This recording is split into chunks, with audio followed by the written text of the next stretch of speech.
Today's discussion will be presented in 3 sections since we are recording it for a radio broadcast on Federal News Radio 1500 AM.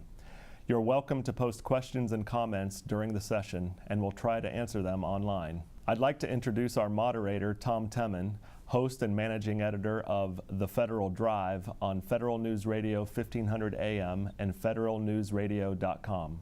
Welcome and thanks for joining us. My guests today are C.J. Johnson, Assistant Director of the Product Acquisition and Deployment Directorate at the Domestic Nuclear Detection Office. Dr. John Fisher is Director of the Chemical and Biological Defense Division at the Homeland Security Advanced Research Projects Agency. Major General Richard Gallant, Commander of the Joint Task Force Civil Support at U.S. Northern Command. Jay Tilden is Associate Administrator and Deputy Undersecretary for Counterterrorism and Counterproliferation at the National Nuclear Security Administration, and Matt Shaw, Vice President and General Manager for Chemical, Biological, Radiological, Nuclear, and Explosive Defenses at the Battelle Memorial Institute. Gentlemen, good to have you all here. And let's start with what your agencies are doing these days. Give us just an overview of the programs. And before we get to that, though, I want to just maybe set the scene for what is going on in the CBRNE world. And Matt, why don't we start with you? Yeah, thanks, Tom. So I guess I would set the stage by defining an acronym that I learned. It was an acronym coined early after the Cold War ended, when we had a very specific threat against us. And this term VUCA, volatile, uncertain, complex, and ambiguous environment. So I think when we define this environment that we're living in, the VUCA acronym as well. So I think volatility, you can certainly look around the world. You know, we've got rogue actors from North Korea. We've got Islamic types of terrorist organization in Al-Qaeda and ISIS. You've got lone wolf. So you got a very volatile situation. Uncertainty, we don't know what those folks will do. We see lots of uncertainty in the types of tactics they take. They continuously evolved to counter our defenses against them, so it's a very uncertain environment. And specifically on my side, and maybe on some of my peers' side, the uncertain budget requirement is still something that bogs us down a bit. We don't know what to plan for in the future. We don't know what to invest in because of that uncertainty. Complex, I think we could all agree that this threat space is incredibly complex. Not only are we dealing with the same chemical and biological agents from World War I, World War II, the anthrax, the sarin, the VX, but this world with next generation threats, the evolving technologies to make those threats potentially even worse. So it's a very complex environment. We need to be able to combat that complexity. And then the ambiguity, that's just basically a state of where there's more than one meaning for certain things. So I think about the use of dual use technologies and how, there are some very good purposes for nuclear, obviously nuclear power and things. There's some very good purposes for gene editing in making better food supplies and for better health. But there's also the nefarious sides of those things. So it's a very ambiguous environment as well. So that might help set the stage for the environment we're living in. Okay, so each of the different agencies has a different perspective on this, has different domains that you're responsible for in our ultimate add up of our public life. And so maybe if you would talk about what your program is all about and what you see as the major threats right now, we can go that way. Why don't we start with you, General Gallant? Great. And first of all, Tom, thanks for hosting the forum here. I think just the fact that we're all here together shows how important this is. And I think Matt correctly identified or framed up the operational environment for us, VUCA. And certainly in the Department of Defense, at the senior service colleges, we've been using that term for going on 20 years now. But if anything that we all can agree is true, is it's getting more so. The threat streams have certainly been increasing now. My responsibility is in the response side of the picture here as the commander of Joint Task Force Civil Support.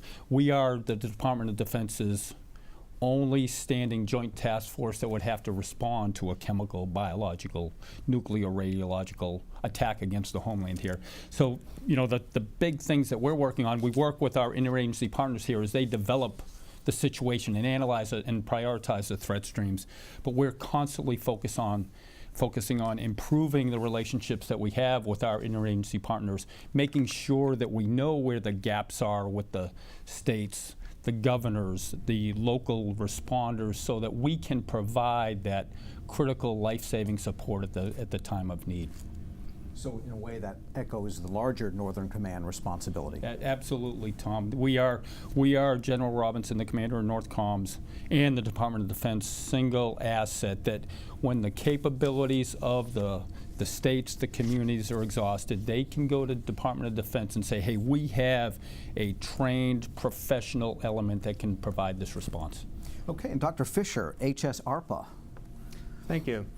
My specific organization resides within the Science and Technology Director within Homeland Security, and it was created several years ago in direct response to the Amerithrax letters of 2001. And we specifically pay attention to our chemical and biological threats, potential threats to the homeland civilian populations. And the overall goals of my organization are to understand the threat, detect the threat, and then respond accordingly. Work very closely with law enforcement and the intelligence communities to understand what potential threats may be coming our way, and then develop technologies and deploy technologies which would detect that specific threat should it be ever deployed. And then accordingly, as a last step, is respond if something ever were to happen. Fortunately, nothing has happened since the Amerithrax letters, so that speaks very highly of the outstanding work that law enforcement, especially the FBI, are doing in this trade space. We pay very close attention to what may be accessible to terrorists and how terrorists could potentially use these types of agents against the American population. So things that we leverage extensively are, rather than duplicate what's already going on within the U.S. government, we rely very heavily on technologies that are being developed by the Defense Threat Reduction Agency within the Department of Defense. So for example, for the past several years, we've had chemical detectors deployed throughout areas in New York City and New Jersey. And we support very closely the Office of Health Affairs within DHS, the BioWatch program, which is the only deployed system out there that actually looks for aerosolized biological threats against the American population. Work very closely with large cities such as New York, and then also within DHS, Office of Health Affairs, to look at next generation technologies to shorten our response time, improve our detection rates, and also improve the rapid identification of any agents which may be deployed. And then also working with FBI as far as forensics if something ever were to happen, and also the EPA to clean up if something ever were to happen. So it's a very broad portfolio. We rely very heavily on other government agencies. And also, not only the federal government, also get down to the state and local levels as well. So there's a theme emerging here. There's a lot of interagency, both horizontally in the federal government and also vertically with state, local governments, that creates almost a fabric of defense, if Correct. you will, from an organizational standpoint. And Jay, at the NSA, it's all about the nuclear stockpile, or not all about it, but largely about that. So perfect. So I will start with a little bit about how do you couch this threat? So the government is always asked to do the hard ones, right?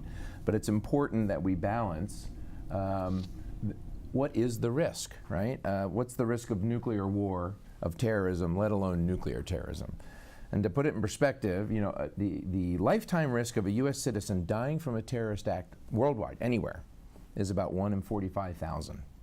Okay, whereas the likelihood of us dying from murder is 1 in 250, and in a motor vehicle accident is 1 in 113, and dying from heart disease or cancer is 1 in 7.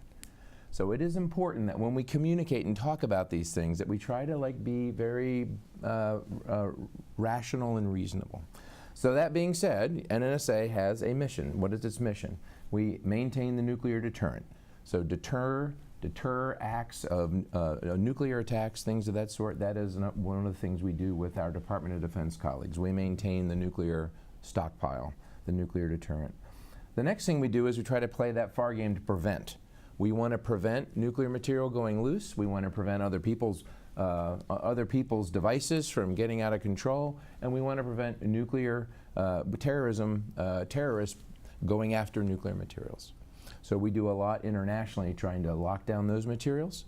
And then like our DNDO colleagues here, Domestic Nuclear Detection Office colleagues, overseas, we also provision both land-based at ports and land-based at cross-border points, portal detection system to detect nuclear materials that may be on the move. We also train Customs and Border. I think we've trained about 12,000 Customs and Border officials over the last, say, 10 years. We've installed over almost 700 of these portal detection systems and deployed another 120 or so mobile. All in the idea of preventing material from getting out of regulatory control and getting into the hands of nefarious actors. My office is, so it's kind of similar to General Gallant. We provide the nation's technical support for understanding a radiological or nuclear event. So we have scientists, engineers at our national labs that will actually help the National Mission Force and the DoD, and this is just the other side of where the general would take over. We're trying to prevent that event just on the other side of a boom of some type. We also have a public health and safety mission where we have radiological assistance program teams at most of our major operating locations around the country, and they actually actively interact with state and locals when a radiological source gets loose, when something gets in, something gets into a waste stream and is mishandled, and then we have some people who may have been exposed. Believe it or not, there's a lot of things in the industrial sector, and we worry about that. So that's kind of how we are postured to worry about the threats.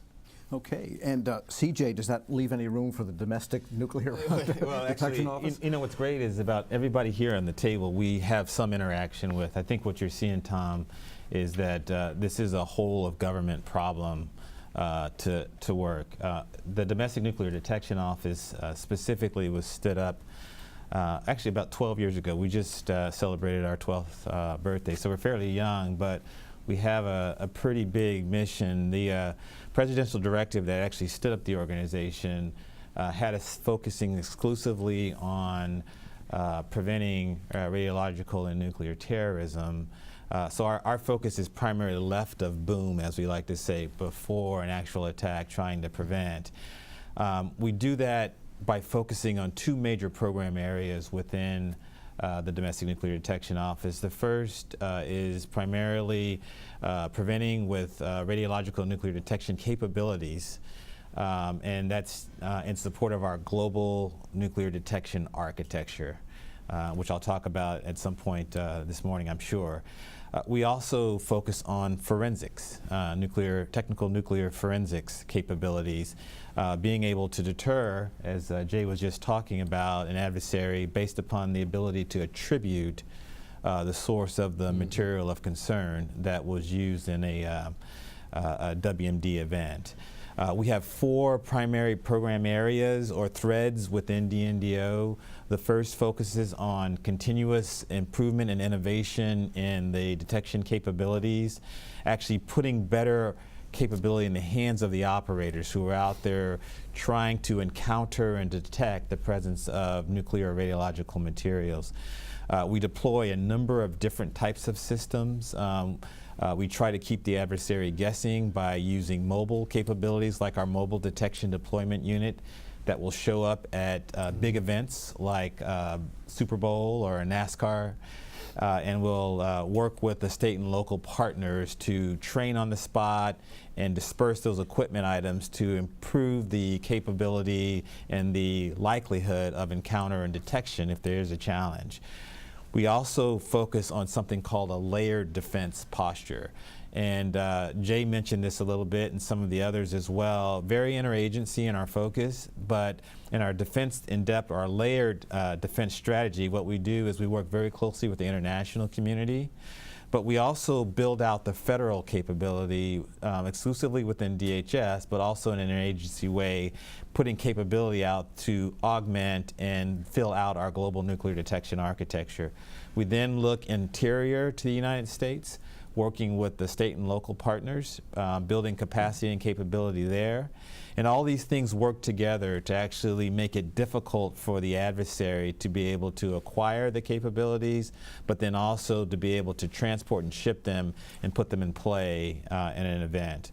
Our goal ultimately is to, we say it in two ways, to make it hard and to make them pay, right? So make it hard by putting up barriers to them to be able to access and to utilize and to transport those items, but then through attribution to be able to make them pay if there is a way of determining, if there is something used, we determine what the source is and hold accountable those individuals. So I want to also maybe point out there's an international element to this. We talked about the internal, but there are other countries that have nuclear materials, and some of them, I guess we would worry about their capability of controlling it and regulating it to the extent the United States does. Yes. So, in fact, I think you heard, let's start with this idea of how do you detect what's going on. So the global nuclear detection architecture is a layer of the kind of the onions, right?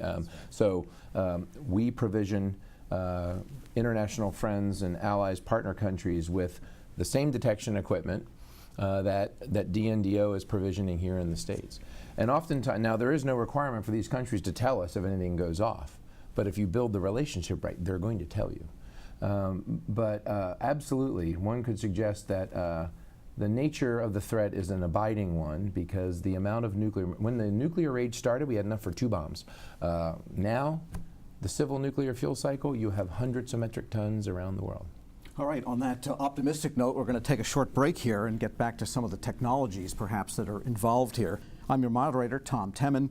This discussion is National Preparedness, Countermeasures to Chemical, Biological, Radiological, Nuclear, and Explosive Threats, sponsored by Battelle, here on federalnewsradio.com and Federal News Radio 1500 AM.